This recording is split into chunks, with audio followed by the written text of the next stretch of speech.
Alright then, first time using a DSLR. Let's start the day off right.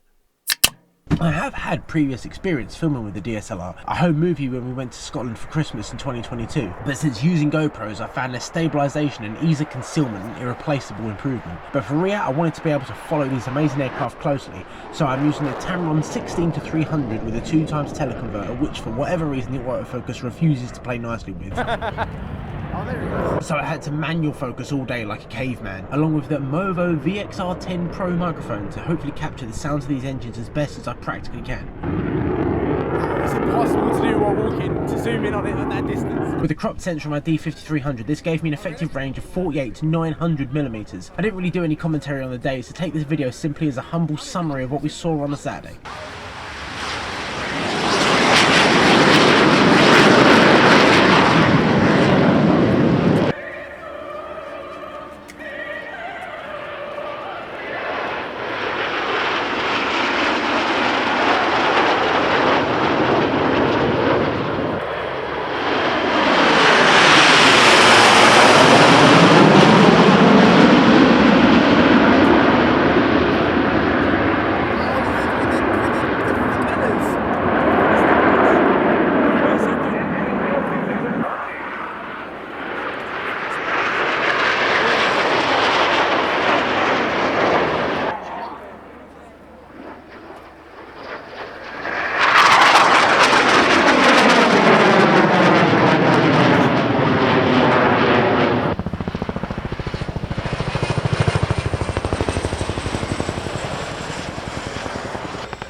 The atmosphere in the Boeing enclosure at the moment is absolutely electric. I've never seen so many highly paid executives standing on tables and cheering.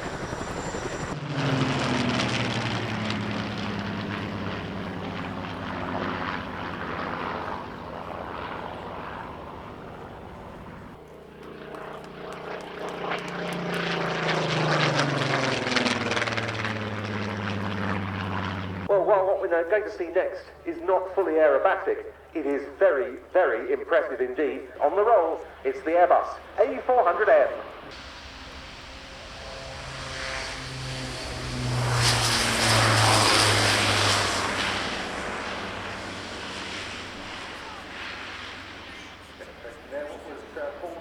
But a tactical demonstration, and in this instance, protection of the aircraft from ground fire in contested areas.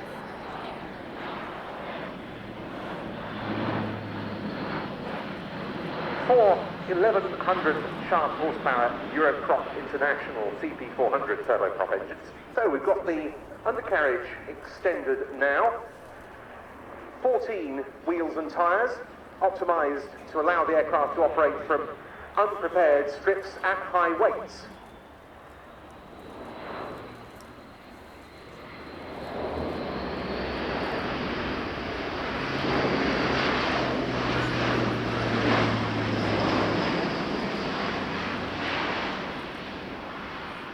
In a steep descent, and we'll see a full stop landing aided by the powerful automatic brake.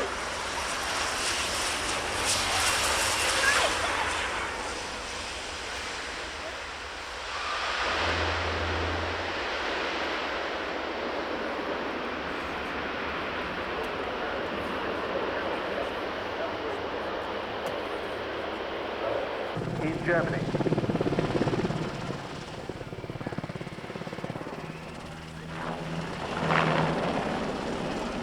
But they've been adapted for special operations forces and combat search and rescue used with the US Air Force. The HKP-16 Black Hawk of the Swedish Air Force, the crew headed by the pilot Master Sergeant Fredrik Lidmer.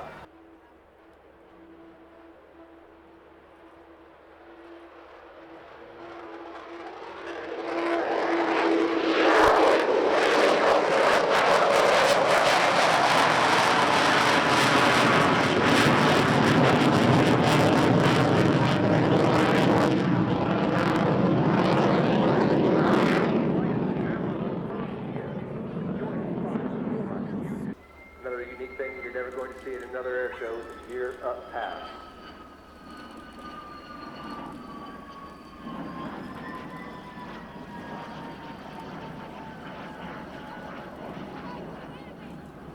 It's known, I believe, as the senior span pod, isn't it? On the back that's used larger than the super pods, the wing. That's right, super pods on the wings.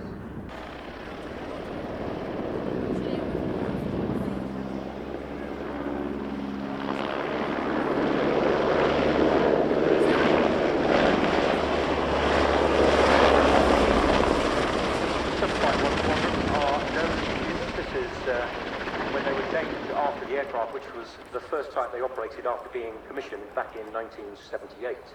Sensor, about 150 feet in front of the aircraft, the simulated driver, helicopter, the Merlin, in this case, 3 Rolls-Royce 7-meter RPM 3 turbocharged, those are tied to. And here, bear in mind, the pilot in command can't see anything below the helicopter. The systems operator inside the helicopter is keeping an eye on the rest of the operation, and on their command, the aircraft captain, pilot in command, moves the helicopter into a more suitable position, generally facing back where the door is. The Portuguese Merlin regularly trained to speak with vessels from the country's navy to practice their necessary skills. The priority for the Merlin fleet as the rescue swimmer and the survivor are now winching into the helicopter is the Portuguese civil population, but the Merlin has regained the combat search and rescue party after some years where they didn't have that. So they've got the Hallmark 516 Merlin, and configured for that, they've got certain differences to the Mark 514s, such as folding rope blades, captain flare dispensers for self-protection, machine gun mounting on the door and the rear ramp.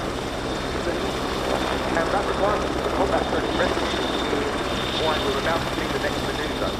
Generally speaking, if it's picking a survivor out of sea, it's not being issue, but on a combat search and rescue mission, it is critical to get the crew, the aircraft, and the survivor away from potential enemy gunfire.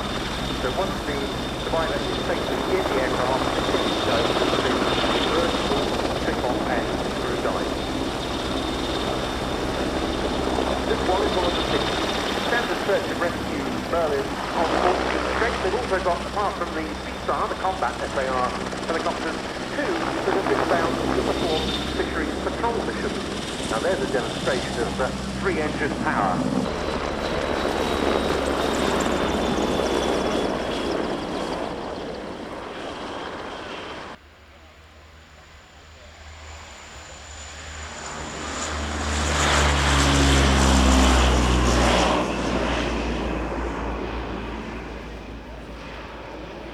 Very reminiscent of the 60s and 70s with a lot of commercial aircraft.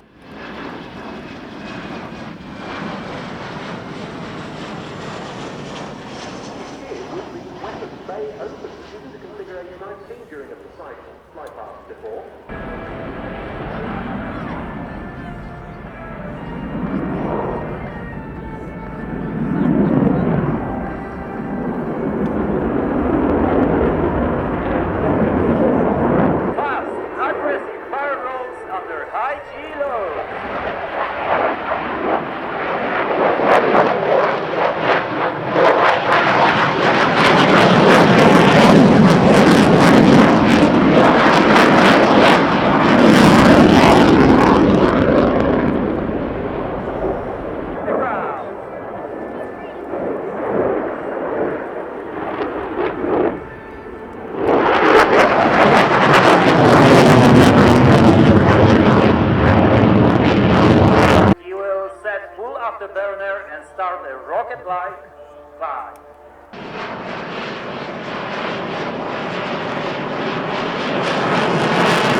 let's give him a huge cheer. Bengals ready for takeoff.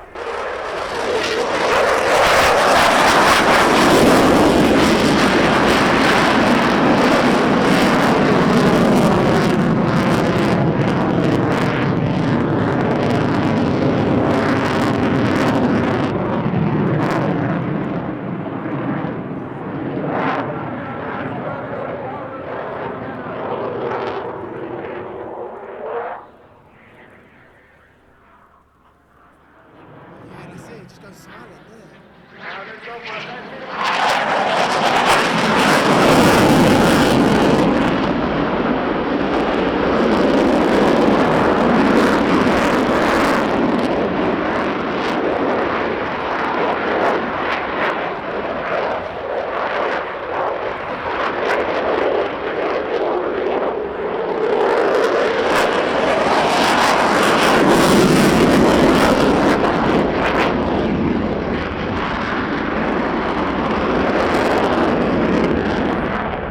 Come on, Dodges, out of throttle.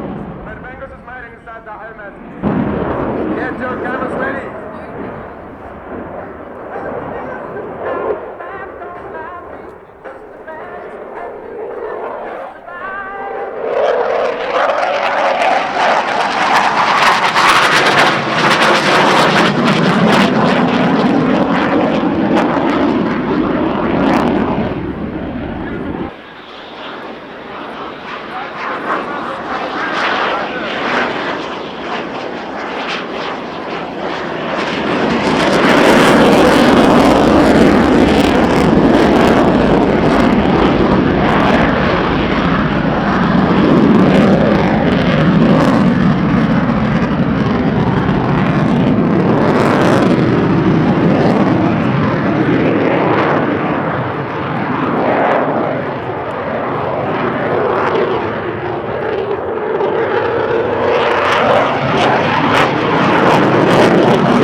Oh, guys, really, Bengal really likes it noisy.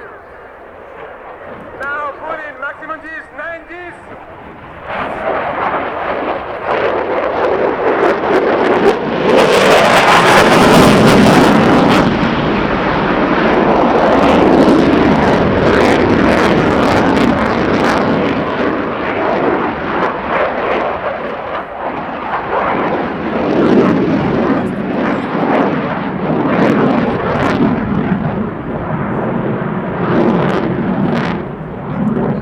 Slow and smooth.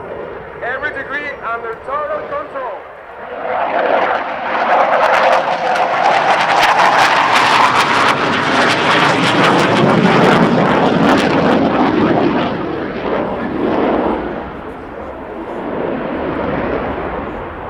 Boeing's E-7 Wedgetail, airborne early warning and control variant of the 737-700. Here they come, in from the right, the Wedgetail and the Red Arrows.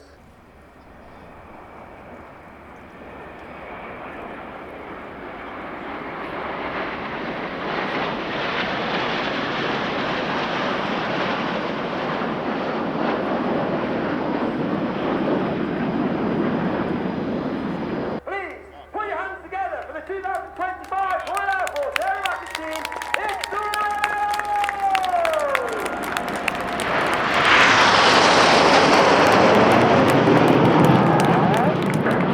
And instantly you see 6 and 7 sit behind Red 1, 8 and 9 collapse.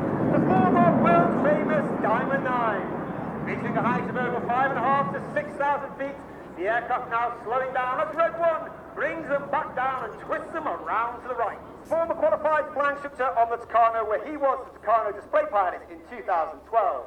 Team now put themselves into 9 Arrow. The smoke comes on for 9 Arrow presents, once again, it's the Red Arrows.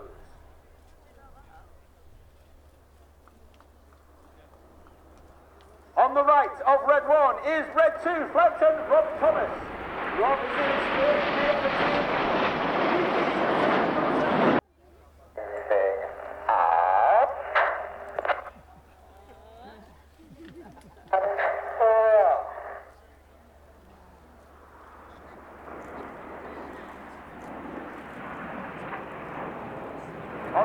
left-hand side, all the way back to that formation at the rear is Red Bull, currently at Chris McCann.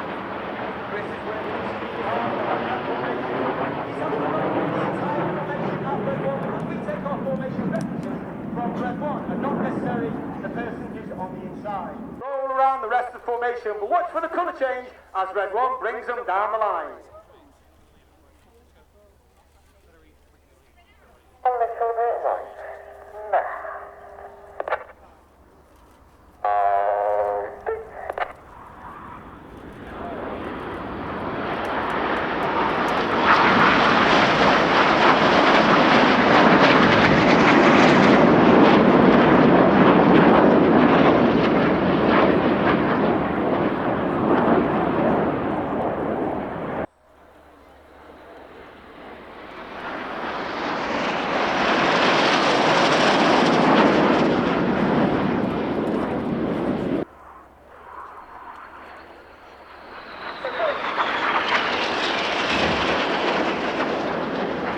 Reds 8 and 9 go up and down in the roller coasters as he lines up with Enid to perform the Goose.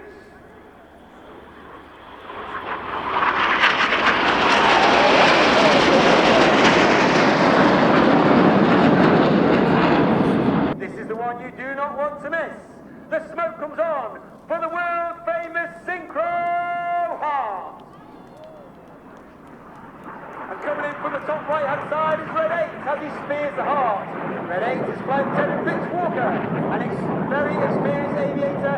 He's flown Harrier, he's flown Typhoon, and he's also been a qualified flying instructor on the Hawk T-Mark II.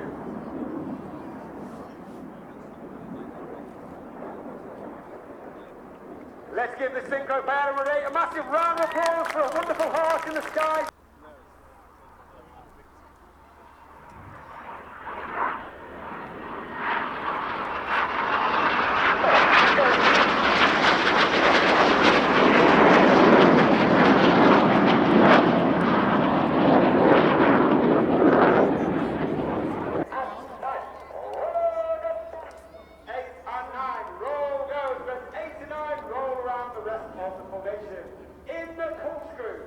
Once again, you can see the training of famous red, white and blue. Not only to here,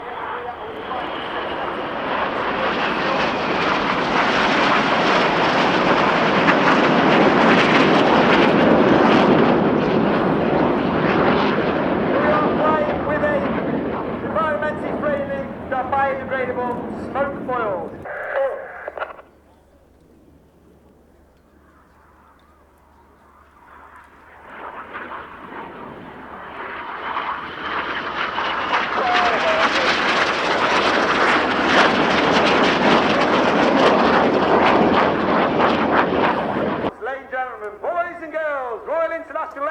It's been an honour and a pleasure, so please put your hands together for the 2025 Royal Air Force Aerobatic Team. It's the Red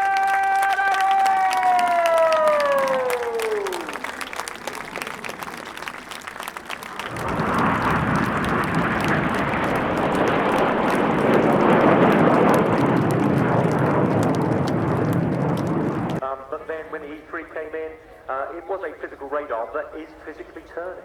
And whilst it produces sufficient lift to offset the extra weight, it nevertheless does cause some drag to the aircraft.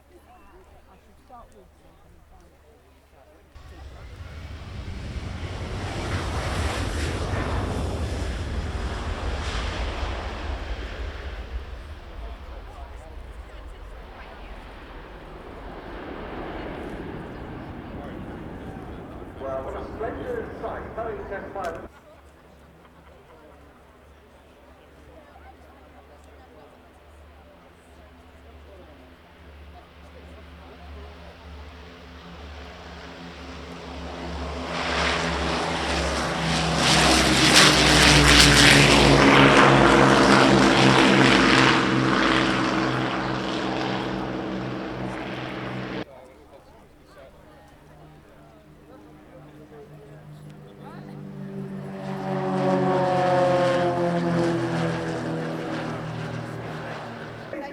Describing the inside of an imaginary barrel laying on its side in the sky.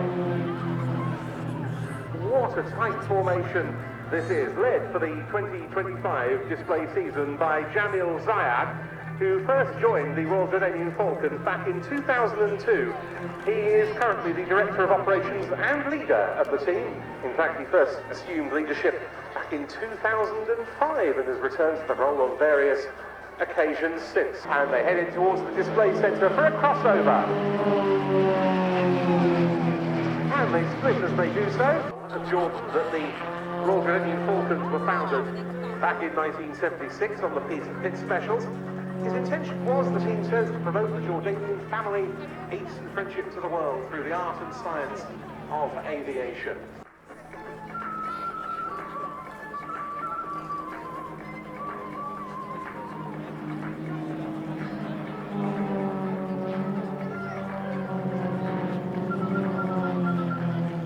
He's their chief pilot at the moment. He's another King Hussein Air College graduate as a fighter pilot, flying the F-5 before he transitioned to the Air Force's transport fleet of the Airbus C295 twin turboprop. Well, as well as being the smallest aircraft on display here at Riyadh, it is the only one that can be flown on a private pilot's license, with a maximum takeoff weight of just over 2,000 pounds and a cost of somewhere in the region of 350,000 pounds, plus the inevitable VAT. If you can afford it, you can fly it. The solo exits off to the half left, goes on to the knife edge. A good way of changing display axis. And they split on the way down.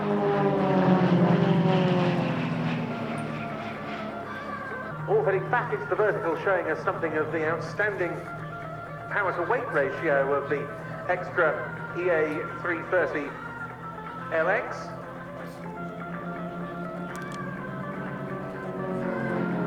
They clear, the solo comes back in, and then tail sliding back down through his own smoke.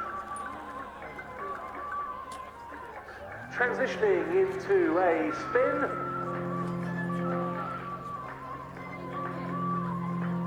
Several complete rotations before a very smart recovery. And rolling off into the distance as the three-ship gets ready for one of the signature manoeuvres of the Royal Jordanian Falcons. They're in big formation out in front of us. They pull up. They're still inverted as the solo crosses them, heading underneath them and pulling up behind them as the team begins to roll upright. As I say, the team comes from what's known officially as the Hashemite Kingdom of Jordan, and the manoeuvre they're setting up for now is called the Hashemite Break.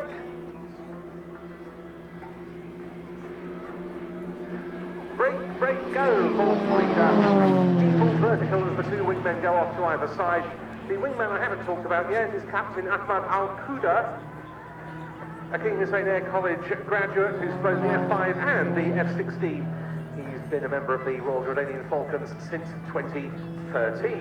So now the trio of extras off to the left, the solo diving in from the right.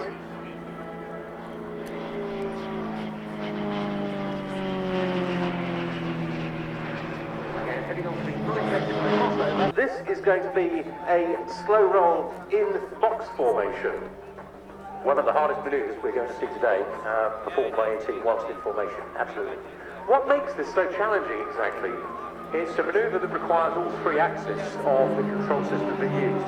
So as they start to enter into the aileron, in the knife edge, top end of rudder comes in the inverted, the elevator goes forward to provide upward lift. Again, converting to top rudder and then transitioning to normal flight. Running in now from behind as they form the Royal Air Force Battle of Britain Memorial Flight.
itself now into a half horizontal followed by a double corkscrew.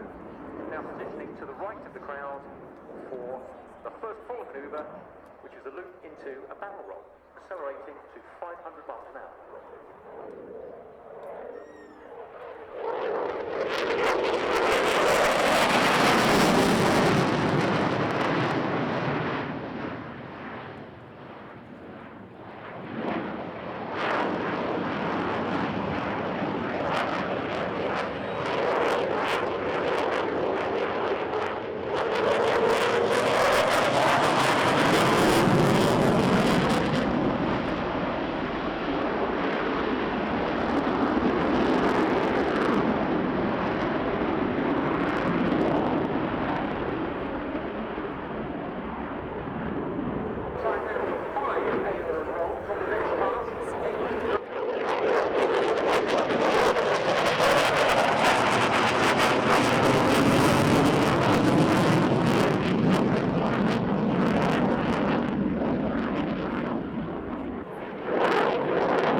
Don't we hear of the power of the 2 Eurojet EJ200 turbofan engines when they're in hard burner, able to power the aircraft to maximum speed, twice the speed of sound.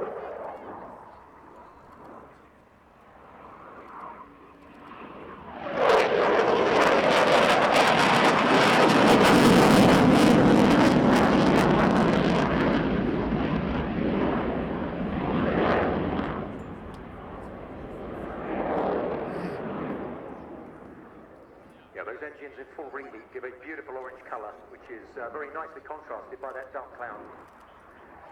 Straight in front of us for a loop.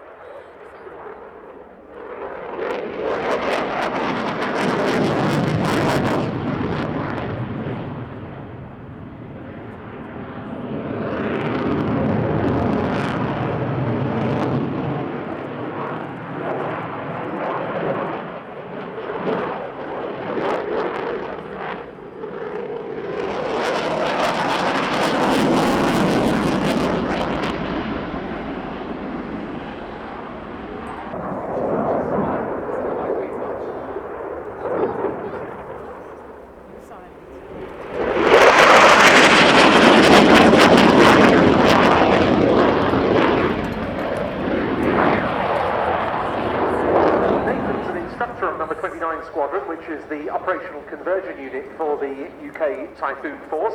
And we should say, Mark, that the aircraft was performing here on sustainable aviation fuel, like the Red Arrows we saw earlier.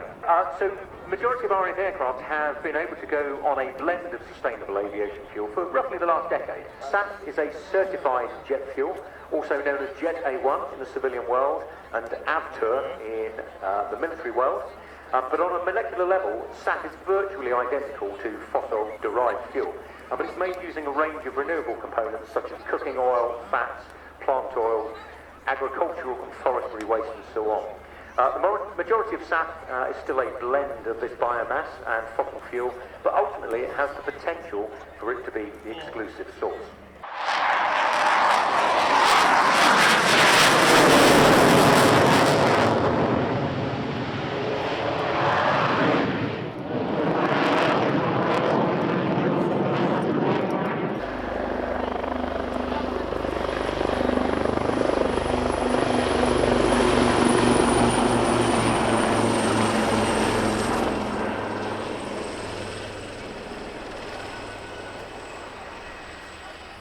Black 1 heading left and Black 2 right.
Army variant is known as the H1 and is primarily used for passengers, reconnaissance and transport.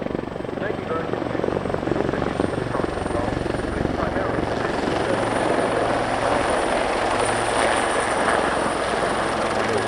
flying away now fully into a bow, covering us 100 feet.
There you have it, a good 30 odd minutes of the flying we saw on Saturday. We arrived on site just after 11 o'clock as the traffic coming in was brutal, but we still got to see a good 6 hours of displays. My personal favourite was probably the Jordanian display team. Seeing them recover after falling backwards and tumbling through the sky was very impressive. Afterwards we had a look around the dozens of static aircraft they had there, and got the opportunity to walk through the cargo area of an American C-5 Super Galaxy. The Royal International Air Tattoo is the largest military airshow in the world, attended by forces from all over the globe and attracting hundreds of thousands of spectators over the weekend. It was a fantastic experience I highly recommend to anyone, even those without interest in aviation. These extraordinary machines and the service people who work with them play a prominent role in global human activity. Night or day, the sky is almost never devoid of aircraft of some kind, and Riyadh is a celebration of historic and vicious examples of human aviation capability. This was a change up in the usual videos I make, and it was a challenge using a camera without advanced stabilisation and such a tight frame, but I'm satisfied with the footage I got. Until next time, thank you very much for watching.